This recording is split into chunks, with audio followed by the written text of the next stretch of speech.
சரியான நேரத்தில் சரியான கதை. என் கையில் என்ன இருக்குன்னு பார்க்குறீங்களா? ஒரு கல்.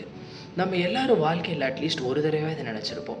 இந்த கல்லுக்கும் எனக்கும் என்ன வித்தியாசம்? அதுக்கும் மதிப்பில்லை, எனக்கும் மதிப்பில்லை அப்படின்ட்டு.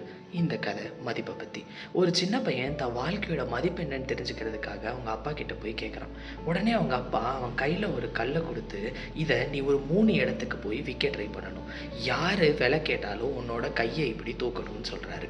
என்ன 3 இடம் அப்படின்னு அவன் கேட்குறப்போ, மார்க்கெட், மியூசியம், அப்புறம் கல் கலெக்ட் பண்ணுறவர் அப்படின்னு சொல்கிறாரு.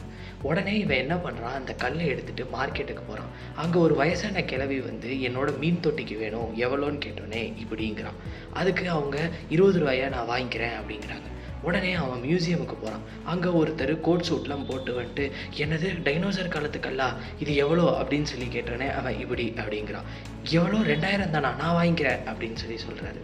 உடனே அதை கல்லை எடுத்துகிட்டு ஒரு கல் கலெக்டர் கிட்ட போயிட்டு நிற்கிறான். உடனே, இந்த கல்லா, இதை தான் நான் தேடிட்டு இருக்கேன், என் கலெக்ஷனுக்கு இது வேணும், இதை நான் உனக்கு 2 லட்சம் இல்லை 20 லட்சம் கொடுத்து வாங்கிக்கிறேன் அப்படிங்கிறாரு. உடனே கடகடன்னு அவங்க அப்பாட்ட ஓடி வந்துட்டு, அந்த கல் கலெக்ட் பண்ணுறவர் 20 லட்சம் கொடுக்குறேங்கிறாரு இந்த கல்லுக்கு அப்படின்னு சொல்கிறான். அப்போ தான் அவங்க அப்பா அவன்கிட்ட சொல்கிறாரு, இந்த கல் மாதிரி தான் உன்னோட மதிப்பும்.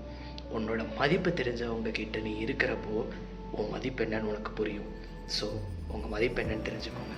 சரியான நேரத்தில் சரியான கதை. நாளைக்கு சந்திக்கலாம்.